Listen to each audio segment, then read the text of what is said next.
하나님 말씀 보겠습니다. 신명기 24장입니다.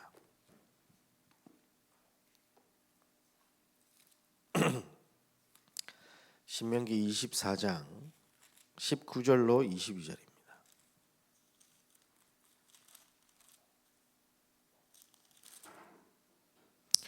구약 299쪽입니다. 19절로 22절 우리 함께 봉독하도록 하겠습니다. 네가 밭에서 곡식을 벨 때에 그 한 뭇을 밭에 잃어버렸거든 다시 가서 가져오지 말고 나그네와 고아와 과부를 위하여 남겨두라. 그리하면 내 하나님 여호와께서 내 손으로 하는 모든 일에 복을 내리시리라. 내가 내 감람나무를 떤 후에 그 가지를 다시 살피지 말고 그 남은 것은 객과 고아와 과부를 위하여 남겨두며 내가 내 포도원의 포도를 딴 후에 그 남은 것을 다시 따지 말고 객과 고아와 과부를 위하여 남겨두라. 너는 애굽 땅에서 종되었던 것을 기억하라. 이러므로 내가 내게 이 일을 행하라 명령하노라. 아멘.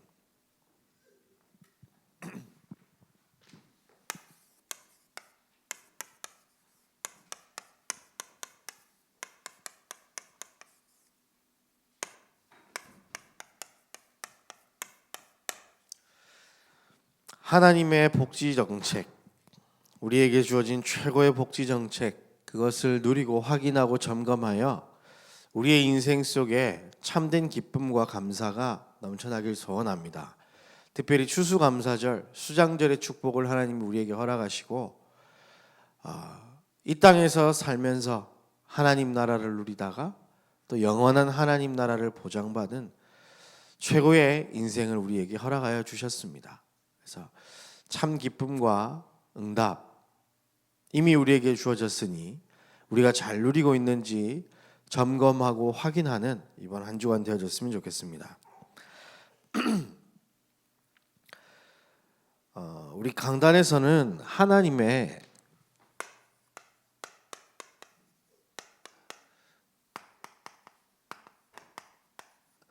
세밀하게 하나님께서 가나안 들어가기 직전에 우리 이스라엘 백성들을 보호하시고 인도하시는 그런 여러 가지들을 이제 이야기하셨는데요. 복지라는 말이 무엇일까요? 복지. 이 복지라는 말을 제가 찾아보니까 삶의 질에 대한 기준을 높이기 위한 정책이에요.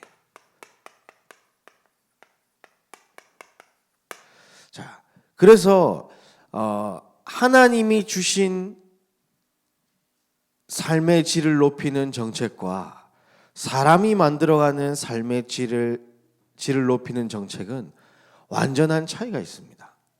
국가에서 펼치는 복지 정책은 굶는 사람 없도록 만들어주고 추운 사람 없도록 만들어주고 그리고 마음이 불편한 사람들을 상담해주고 하는 정도입니다. 그런데 하나님이 펼치신 복지는 그 정도가 아니라 우리의 영혼과 우리의 마음과 우리의 육신, 우리 인생의 모든 부분을 책임지시는 정책이신 줄 믿습니다. 그래서 우리는 이번 우리 강단을 통해서 좀 여러 가지를 좀 찾아내야 될 것입니다. 우리 강단에서는 가정복지에 대한 부분도 신명기 24장을 통해서 말씀 주셨습니다. 1절에서 5절 말씀 보니까 24장 1절로 5절 말씀 보니까 결혼에 대한 부분들을 말씀하세요. 이방인과 결혼을 금지하라. 이방 결혼을 금지하라고 되어 있고요. 그리고 그래야지만 이 자녀가 문제 속에 빠지지 않을 수 있다고 말합니다. 왜 그러냐? 이 가정복지에 대한 부분은 이 언약의 순수성 때문에 이방 결혼을 하지 말고 자녀들에게 언약을 가르쳐야 되기 때문에 그것을 말씀하셨고요. 단 신혼부부에게는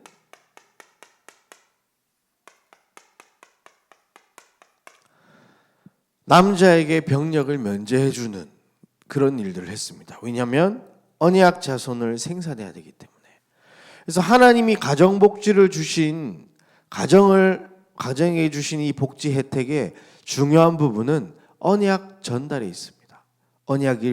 하나님이 주신 그 언약을 순수하게 오직 하나님이 주신 것으로 보호하고 전달하는 데 있었습니다. 그리고 약자를 보호하는 정책이 있었습니다.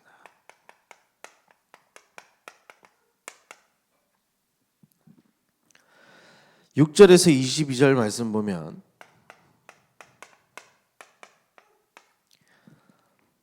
이제 생필품을 전당 잡지 말라고 돼 있고요. 가난한 사람들에게. 그리고 밤에는 전당 잡은 것이 있다고 해도 돌려주라 그렇게 돼 있습니다. 맷돌 뚜껑 그거 가져가 가지고 밥 못 먹게 만들지 말고 돌려주라고 돼 있고요. 그리고 밤에는 추우니까 옷을 다시 돌려줘서 이 생명, 하나님의 거룩한 자녀의 백성의 생명을 하나님께서는 지키게 하기 위해서 만들었습니다. 그리고 수확물의 일부분도 약자를 위해 남겨두라고 되어 있고요. 객과 고아 그리고 과부를 위해서 남겨두라고 되어 있습니다. 하나님은 이 복지의 이 여러 가지 부분들이 이 언약의 순수성과 생명에 하나님은 관심을 두시고 이런 정책들을 말씀하셨습니다. 그리고 축복의 땅 가나안을 예비하여 주셨습니다. 자, 우리는 이것을 보면서 진짜 하나님께서는 완벽하게 우리 인생을 인도해 나가고 계심을 확인해야 됩니다. 얼마나 세밀합니까? 병력 면제 성경에 있을 줄 상상이나 했겠습니까? 그런데 있었습니다. 그게 뭐 세상이 말하는 그런 병력 깊이가 아니라 언약 전달하기 위해서 하나님 자녀가 살아가는 세밀한 모든 부분들을 하나님이 간섭하고 계셨고 인도하고 계셨습니다. 그렇다면 우리에게도 지금 어떻게 이 부분들을 적용할지 강단을 통해서 하나님이 허락하여 주셨습니다. 자, 이것은 우리가 살아감에 있어서의 이제 복지 정책이라면 우리는 이 세 가지 부분을 놓고 오늘 한번 말씀 속에서 우리의 인생을 좀 확인해 봤으면 좋겠습니다. 자, 하나님이 주신 복지 혜택에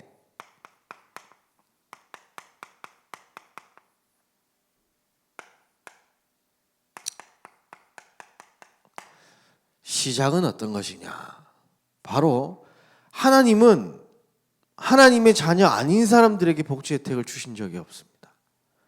그래서 복지 혜택의 시작은 바로 이 예수를 그리스도로 믿어야 복지가 시작이 됩니다. 사실은 이것 때문에 우리에게 이런 복지 혜택을 주기 위하여 하나님이 그리스도를 보내신 거겠죠. 에베소서 2장 1절에서 3절 말씀 보면 죄와 허물로 죽은 우리 인생을 말합니다. 그래서 나도 모르게 세상 풍조를 쫓아 공중의 권세 잡은 자, 곧 불순종의 아들들 가운데 역사하는 영을 따라 살아갔었습니다. 그리고 본질상 진노의 자녀로 살아갔던 우리, 완전한 멸망 가운데 12가지 문제 속에서 고통받을 수밖에 없는 우리 인간, 하나님 떠나서 하나님을 모르기 때문에 하나님 중심이 아니라 인간 중심으로 살아가고 하나님 말씀 중심으로 살아야 할 하나님의 형상이 그 형상이 파괴되어졌기 때문에 물질 중심으로 살아갈 수밖에 없으며 세계복음을 위하여 하나님의 영광을 위하여 살아가야 할 인간이 나의 성공을 위해서 살아가게 됐습니다. 그래서 우상, 점술, 귀신 문화에 빠져서 너도 나도 없이 살아가고 있습니다. 그 개인을 자세히 보면 마귀의 자녀로 우상 숭배하다가 영적 문제, 마음의 문제, 육신의 질병, 그리고 자녀 문제, 그리고 죽어서 지옥 가는 거죠. 그런데 더 무서운 건 뭔지 아십니까? 그냥 지옥에 가는 게 아니라 이 땅에 살면서도 지옥같이 살다가 영원한 지옥에 가게 되는 것입니다. 이 상태에 있는 우리 인간을 하나님과 함께 하기 위하여 예수님이 이 땅에 오셔서 하나님 만나는 길을 내셨습니다. 그래서 우리 인간은 하나님과 함께 할 수 있게 되었고요. 이 방해하고 있는 로마서 8장 2절에 보니까 법적으로 우리 인생이 이제 완전히 해방이 된 겁니다. 그리고 요한일서 3장 8절 인간을 괴롭히고 있는 그 불순종의 아들들 가운데서 역사하는 영, 공중권세 잡은 자가 완전히 그 머리가, 그 권세가 완전히 박살난 줄 믿습니다. 그래야 우리가 하나님과 함께 할 수 있기 때문에 예수님이 오셔서 이 일을 감당하신 겁니다. 하나님의 아들이 오신 것은 마귀의 일을 멸하려 하심이라. 그래서 영접하는 자, 곧 그 이름을 믿는 자들에게는 하나님의 자녀가 되는 권세를 주셨다고 합니다. 그리고 그 정도뿐만이 아니라 여기에서 완전한 멸망 가운데 있던 우리가 고린도후서 5장 17절에 보면 누구든지 그리스도 안에 있으면 새로운 피조물이라. 이전 것은 지나갔으니 보라 새 것이 되었도다. 새로운 인생을 살게 된 겁니다. 어떻게 해요? 원래 하나님께서 인간에게 주셨던 참 복지는 무엇이었냐? 하나님의 형상으로 하나님과 함께하며 하나님께 예배하며 생육하고 번성하고 땅에 충만하고 정복하고 다스리는 존재였습니다. 근데 하나님 떠나서 멸망 가운데서 그 모든 축복을 다 빼앗겼는데 그것이 완전히 회복되어진 겁니다. 누구로 말미암아? 예수 그리스도로 말미암아. 그래서 고린도전서 3장 16절에 하나님의 성령이 나와 함께 하셔서 나를 성전 삼고 우리의 인생을 인도하고 계시는 겁니다. 시편 23편 1절에서 6절 말씀 보면 우리의 목자 되셔서 우리의 모든 인생을 이끌어가고 계시는 줄 확신합니다. 그래서 우리는 이 복지 혜택을 어떻게 누려야 되는지 그 시작부터 잘 돼야 되는 것입니다. 우리 대한민국에서 복지 혜택 받으려면 뭐부터 해야 됩니까? 대한민국 국민이어야 되겠죠. 외국 사람한테는요 복지 혜택 안 줍니다. 당연한 거겠죠. 우리는 하나님의 나라, 하나님의 백성, 그 되기 위하여 예수 그리스도로 이 복지 혜택이 시작되는 겁니다. 그래서 우리는 날마다 이 속에 있어야 됩니다. 이 사람에게 하나님은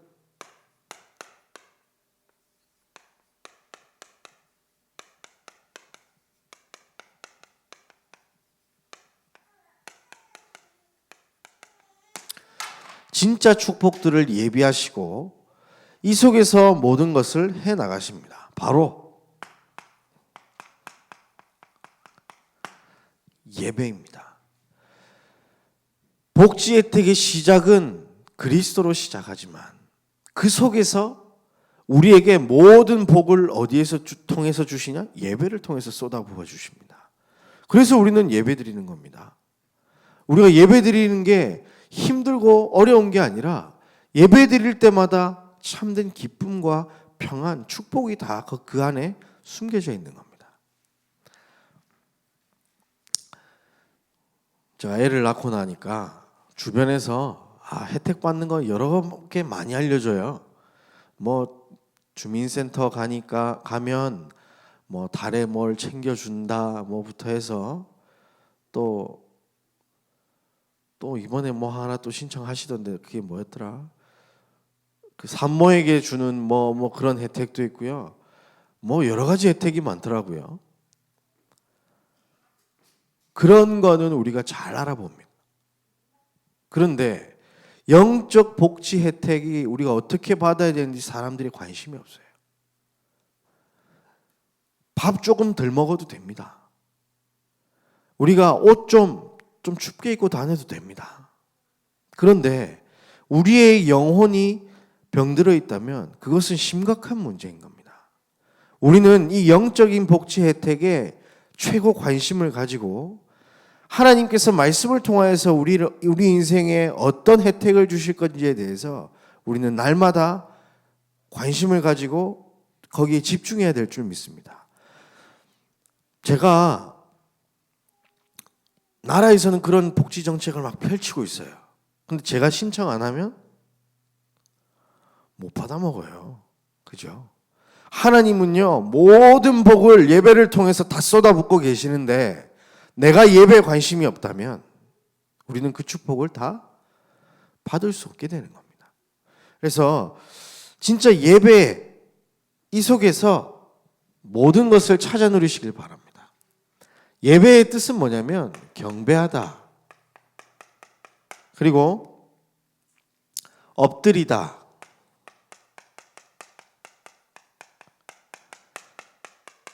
이제 순종하다. 이런 뜻이 있습니다. 예배 때 나는 없어지고 하나님의 말씀이 우리 인생을 지배하는 그런 축복을 드려야 되는 것입니다. 그래서 강단에서는 이런 말씀하셨어요. 예배에 생명 걸라. 여러분, 사람이 살고 죽는 문제가 어디에 있다고 생각하십니까? 저는 예배 속에 있다고 생각합니다. 아무리 훌륭하고 대단한 사람, 많이 가지고 능력 있는 사람도 예배를 놓치는 그 순간 그 인생은 죽음의 길로 걸어 들어가고 있는 겁니다. 그런데 전혀 불가능하고 회복되지 못할 것 같이 있는 사람들도 예배 속에 있다면 하나님이 그 사람의 인생을 완전히 변화시킬 줄 확신합니다. 제가 증인입니다. 정말로요. 제가 얼마나 영적으로 시달리고 힘들었냐면 진짜 본질상 진노의 자녀로 살았어요. 저 보시면 좀 범생이 같이 제가 생겼지만 비웃지 마시고요. 얼마나 본질상 진노의 자녀로 살았냐면 길에 지나가다 저 쳐다보잖아요. 그러면 시비를 거는 게 아니고 일단 때렸어요. 그게 남녀노소를 막론하고 그 정도로 분노에 휩싸여서 살았던 사람이에요. 그리고 밤에 혼자 잠을 못 잤어요. 잘 때에도 한 며칠 잠을 안 자고 몸을 지치고 피곤하게 만들었는데도 잠이 안 오니까 사실은 두려워서 불을 켜놓고 자야 되고 친구들 불러서 같이 자야 되고 막 그랬어요. 그런데 이 예수를 만나고 나서 예배의 축복을 누리기 시작했는데 그 진짜 고통 같던 인생이 완전히 바뀌기 시작했던 겁니다. 제가 가만히 그때 한번 보니까요. 일주일에 제가 예배 드리는 것이 다락방하고 공예배 드리고 그다음에 철야하고 막 이런 거 신학교 가서 막 메시지 듣고 하는 이 시간 다 합쳐 보니까 횟수가 한 20-30번이 돼요. 매주 예배 드리는 게. 그랬더니 제가 조금씩 아직은 불완전하지만 약간 사람처럼 변해가고 있습니다. 사람이. 하나님의 형상으로 조금씩. 왜 그렇습니까? 우리는 이 속에서 살았기 때문에 구원은 받았지만 우리 인생이 계속해서 멸망 속으로 들어가는 체질을 가지고 있어요. 그런데 그것을 회복하는 길이 어디 있냐? 예배 속에 있습니다. 우리의 신분은 바뀌었지만 아직 우리의 육신이 이 세상의 것을 좋아하고 물질, 성공을 향해 달려가는 이것이 무엇을 통해 없어지니? 예배를 통해서 없어지는 거예요. 그 속에서 하나님이 주시는 모든 축복과 우리 인생의 재창조가 이루어지는 것입니다. 그리고 우리에게 천천히 얘기 드리겠지만 모든 것을 회복시키는 것이 예배입니다. 그래서 스스로 점검해 보십시오. 예배 오는 발걸음이 행복하다면 여러분은 영적으로 건강한 상태입니다. 그런데 예배 가는 게 부담되고 힘들고 가기 싫다. 이미 병 들어가고 있는 거예요. 진단하기 참 쉽습니다. 예배 딱 생각했을 때 기쁘다. 그러면요, 건강한 상태예요. 근데 예배 생각했을 때 다른 생각이 든다. 좀 놀러 가고 싶고, 또 가야 되나. 그러면요, 그 영은 이미 병 들어가고 있는 거예요. 자가 진단 잘 해보시길 바랍니다. 이 예배는요, 우리가 해도 되고 안 해도 되는 게 아닙니다. 이사야 43장 21절 보면요, 한번 찾아보겠습니다. 예배에 대한 부분 좀 중요해. 성경 구절 몇 구절 찾아보겠습니다. 이사야 43장 21절입니다. 이 백성은 내가 나를 위하여 지었나니 나를 찬송하게 하려 함이라. 창조의 목적이 예배입니다. 그런데 우리가 예배를 놓친다? 그러면요, 그 인생 자체가 당연히 이상해지는 겁니다. 자, 그리고 시편 150편 6절.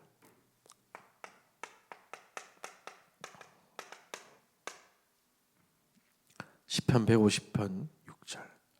호흡이 있는 자마다 여호와를 찬양할지어다. 할렐루야.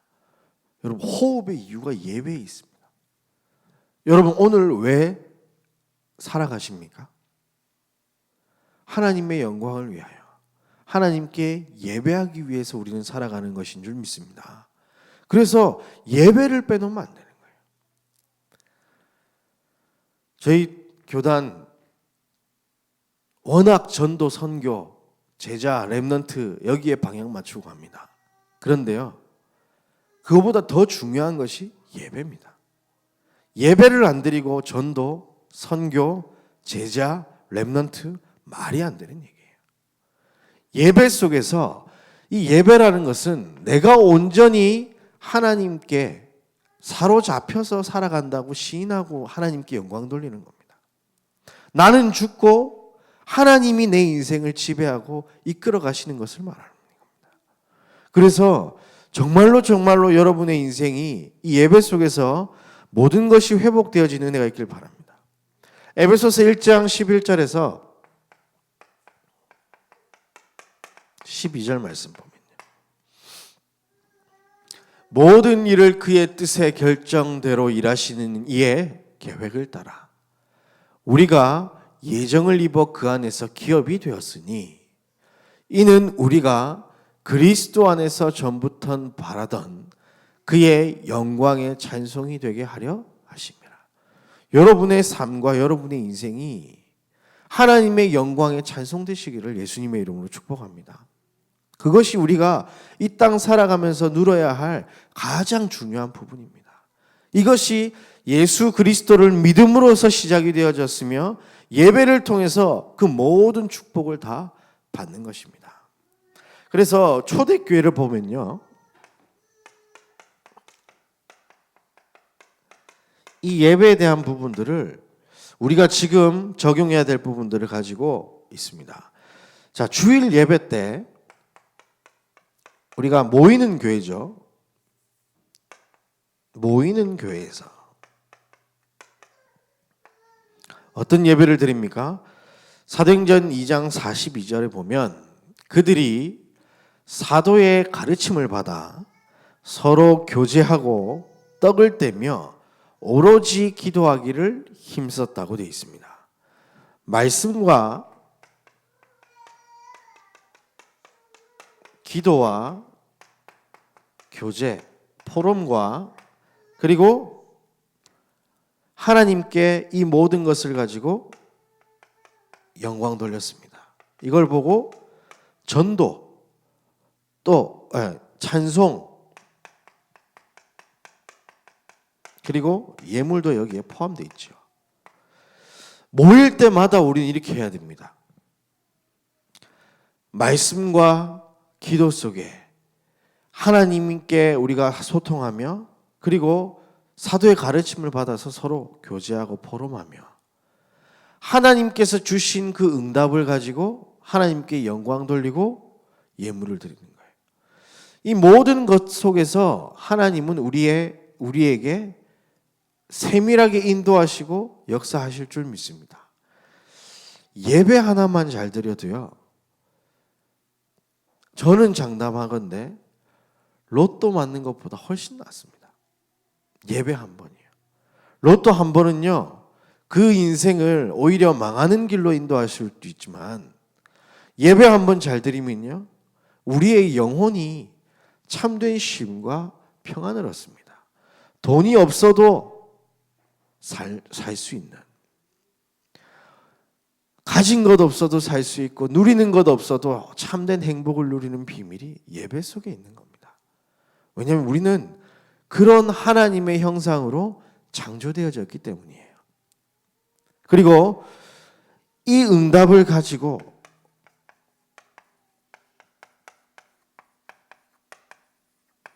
흩어지는 교회로 가서 우리의 모든 삶이 예배로 연결되어야 됩니다. 주일날 받은 그 말씀을 가지고 6일의 내 삶을 통해 하나님 앞에 드려지는 것, 그것이 참된 예배인 겁니다. 예배의 모든 순서 중에 제일 많은 건 뭐죠? 찬송 시간이에요. 횟수가 제일 많은 것. 근데 가장 많은 시간을 할애하는 건 뭡니까? 말씀이에요. 여러분 말씀 드립니까? 말씀은 받는다 그러죠. 근데 왜 예배 드린다 그럽니까? 그 말씀을 가지고 내 인생을 하나님께 엎드리고 순종하여 하나님 앞에 예배하는 겁니다. 나의 6일의 삶을 하나님 앞에 드리는 거예요. 그 말씀을 통해서. 그 말씀을 듣고 따라가는 것을 통해서. 그래서 주일날 예배가 너무 중요하고 모이는 교회로 모였을 때, 그리고 수요 예배, 철야 예배, 새벽 예배 중요합니다. 근데 그 말씀을 가지고 흩어져서 내 삶 속에 그 하나님의 약속의 말씀을 붙잡고 살아가는 것이 우리에게 주어진 예배의 축복인 겁니다. 그래서 365일 24시간 이 예배의 축복 속에 있길 바랍니다. 우리는 그런 존재로 하나님이 불러주셨어요. 사도행전 5장 42절에 보면 그들이 날마다 성전에 있든지 집에 있든지 예수는 그리스도로 가르치기와 전도하기를 그치지 아니하였고, 사도행전 2장 46절에도 보면 날마다 마음을 같이하여 성전에 모이기를 힘쓰고 집에서 떡을 떼며 기쁨과 순전한 마음으로 음식을 먹었다고 되어 있습니다. 365일이 예배로, 365일이 추수감사절로 하나님 앞에 드려져서 여러분의 삶 속에 감사가 충만하기를 예수님의 이름으로 축복합니다. 시간 때문에 좀 얘기를 드릴까 말까 하지만 잠깐 드리면요, 다윗은요 진짜 예배 사람이었습니다. 하나님 마음에 합했던 그 다윗은 예배 사람이었어요. 보면 시편 63편 6절에 보면 내가 나의 침상에서 주를 기억하며 새벽에 주의 말씀을 작은 소리로 읊조렸다고 되어 있습니다. 어디에서 했죠? 침상에서. 언제요? 새벽에. 그리고 시편 119편 148절에도 보면 주의 말씀을 조용히 읊조리려고 내가 새벽녘에 눈을 떴나이다, 이렇게 되어 있어요. 이게 다윗의 예배였던 겁니다. 그리고 아침에도 시편 5편 3절에 보면 여호와여 아침에 주께서 나의 소리를 들으시니 아침에 내가 주께 기도하고 바라리이다. 그리고 시편 17장 3절에도 보면 밤에도 그럽니다.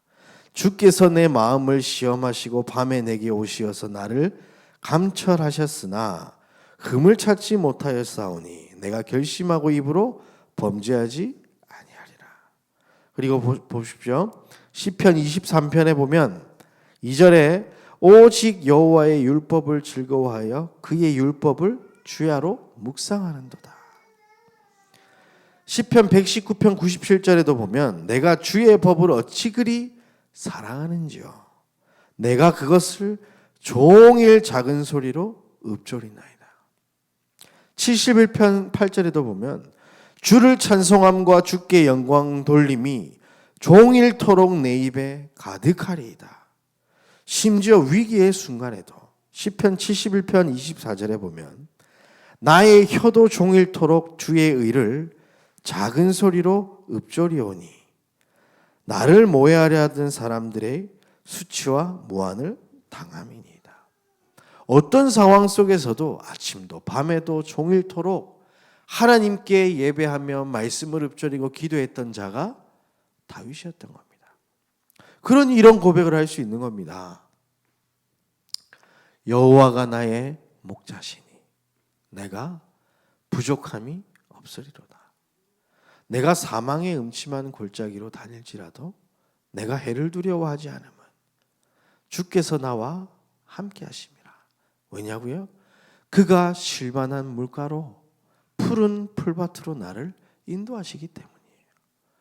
언제 어디서나 하나님은 함께 하시고 인도하시기에 모든 곳에서 예배를 드렸던 다윗, 자기의 모든 삶이 예배로 연결되어졌던 다윗, 그 다윗이 누렸던 예배 축복이 우리 모든 성도님들 한 분 한 분의 삶 속에 있기를 예수님의 이름으로 축복합니다. 그리고요, 자기가 있는 직업과 상황 속에서도 보면 요셉은요, 노예로 있는 상태에서,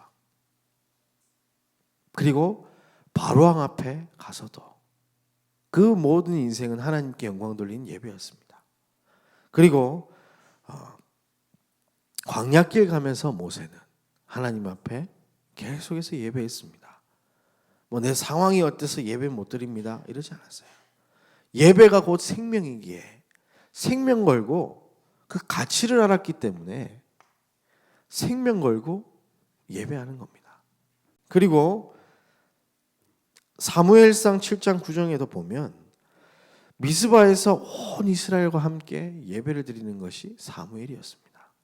그리고 시편 78편 70절 72절 목동을 하면서도 다윗은 하나님께 영광 돌렸으며, 다니엘 6장 10절에 보면 죽을 줄 알고도 죽음의 위기 상황에 그 속에서도 포로로 있는 와중에도 자기의 모든 삶 속에서 감사하며 하나님께 기도하며 예배했던 다니엘이 있었습니다. 여러분의 인생은 어떻습니까? 확인하고 점검해 보시길 바랍니다. 혹시 예배보다 내가 더 좋은 게 있다 그러면요, 돌이키신 은혜가 있길 바랍니다. 그래서 하나님의 복지 혜택에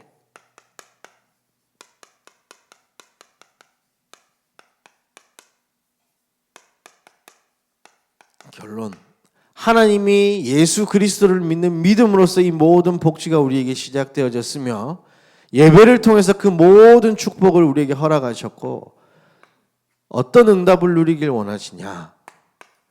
237 세계복음화를 하길 원하시는 겁니다. 우리 수준으로는 할 수 없지만 하나님이 함께 하신 그 비밀과 축복을 누리면 우리는 이미 우리 인생 그 자리에 있게 되는 겁니다. 마태복음 28장 18절에서 20절 말씀 보면 모든 민족에게 가서 제자를 삼으라고 그럽니다. 아버지와 아들과 성령의 이름으로 세례를 줘라. 그때 내가 하늘과 땅의 모든 권세를 가졌는데 내가 세상 끝날까지 항상 너희와 함께 있을 것이라 말했습니다. 여러분이 누리는 응답, 혜택, 하나님 주시는 그 모든 축복의 결론은 237로 연결되어야 됩니다. 세계복음화로 연결되어져야 되는 것입니다. 마가복음 16장 15절에서 20절 말씀 보면 만민에게 가서 복음 전파하라. 그리고 내가 그 믿는 자에게 표적이 따르고 치유가 일어날 것이라고 약속하셨고요. 주께서 함께 역사하실 거라고 기록되어 있습니다. 우리의 삶 속에 하나님이 함께하는 역사가 나타나길 소원합니다. 우리가 이 땅 살아가면서 누릴 수 있는 게 뭡니까? 복 중의 복은 구원받은 겁니다. 멸망 상태에서 하나님의 형상으로 회복되어진 겁니다. 최고의 응답은 뭐냐?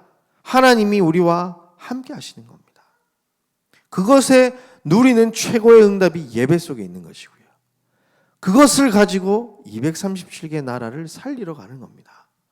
나만 여기에서 구원받으면 땡입니까? 아니죠. 모든 사람, 모든 현장은 그리스도가 필요합니다. 멸망 상태에 있기 때문에. 그래서 사도행전 1장 8절에는 하나님이 성령을 주시고 권능 부어 주셔서 땅 끝까지 이 복음을 증거하라고 말씀하고 계시는 겁니다.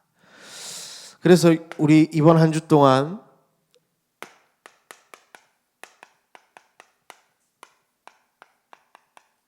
우리에게 주신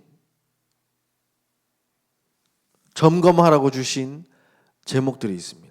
절대 언약 속에 내가 있는가? 하나님의 절대 계획 속에 내가 절대 계획을 따라가고 있는가? 내가 절대 여정 속에 있는지, 내 소망을 두고 목표를 세우고 가고 있는지, 하나님의 절대 목표를 따라가고 있는지, 내 인생이 하나님께 사로잡힌 바 되어 하나님이 만드시는 작품이 내 삶 속에 있는지 확인해보고 점검해보라고 하셨습니다. 절대 언약이 뭡니까? 바로 예수 그리스도입니다. 여러분의 오늘 속에 이 예수 그리스도가 하나님이 내게 주신 구원의 약속이라는 사실을 발견하시길 바랍니다. 그 안에 있는 내가 발견되어져야 돼요. 빌립보서 3장에 보면 바울은 이 가치를 알았던 겁니다. 그래서 뭐라고 얘기합니까? 내가 이전엔 나에게 유익하던 것조차 다 배설물로 여기는 것은 내가 그리스도 예수 안에서 발견되기 위함이라고 얘기합니다. 그 가치를 알았기 때문에. 여러분 정말로 이 그리스도 예수 없었으면요, 우리는 지금도 나가서 세상 사람들처럼 불안한 내일을 쫓아서 더 많이 가지기 위해서, 더 많이 이루기 위해서, 이게 표준말인지 잘 모르겠지만 쪼이는 인생을 살게 되는 거예요. 평안한 인생이 아니라 뭔가를 가지면 가지는데 더 쪼이는 거예요. 제가 돈 벌어보겠다고 청소년 때 집을 나와서 돈을 버는데요, 통장에 돈이 이제 조금씩 올라가잖아요. 그러면요, 만족이 돼야 되는데 만족이 되겠습니까? 만족이 안 돼요. 그 조그만 돈인데도요, 마음속에 행복이 생기는 게 아니라 욕심이 생겨요. 만족이 되지 않습니다. 그것을 향해 열심히 달려가는데 한 방에 다 끝나지 않습니까? 내 잘못도 아니에요. 별로 난 잘못한 거 없고 난 남에게 막 그렇게 심하게 피해준 것도 아니지만 왜 이런지 모르겠지만 다가오는 그런 한 방 한 방이 좌절하게 만들고 힘들게 만든다니까요. 왜 그렇습니까? 우리 인생 자체가 이 속에 있기 때문이에요. 그런데 그리스도 예수 한 분 때문에 우리 인생이 완전히 뒤바뀌어진 겁니다. 그 안에 있는 내가 발견되어져야 돼요. 절대 언약 속에. 그래서 오직 예수 그리스도. 다른 길은 없구나. 그때에 하나님은 예배를 통하여서 하나님의 절대 계획을 우리에게 보여주시는 겁니다. 내가 계획 세우고 살아가는 인생 말고요. 하나님이 나를 위해서 준비하신 인생, 그 계획을 발견하는 겁니다.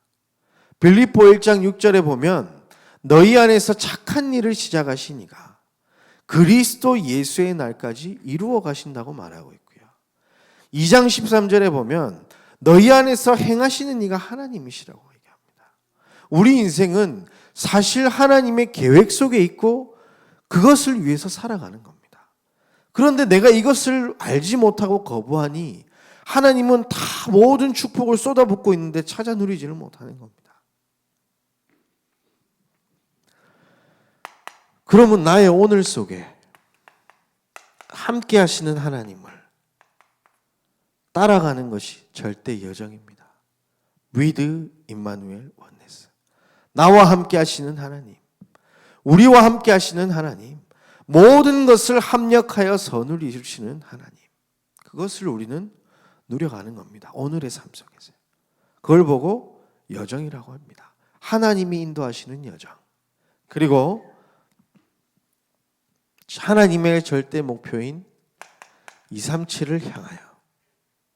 그래서 우리의 모든 인생이, 나의 모든 삶이 하나님 앞에 드려지는 예배가 되는 거예요. 하나님의 영광의 찬송이 되는 거. 그것이 하나님이 만드시는 우리의 인생을 향한 작품이 아닐까요? 한 주간 동안 진짜 하나님 앞에 조용한 시간에 진실되게 점검해 보시길 바랍니다. 내가 이 속에 있는가? 이번 우리 강단을 통해서 하나님이 우리에게 주신 회복의 기회이며 축복의 기회가 될 줄 확신합니다. 그래서 우리 모든 성도님들의 삶이 다시 한번 하나님 앞에서 새롭게 발견되어지는 은혜가 있기를 예수님의 이름으로 축복합니다.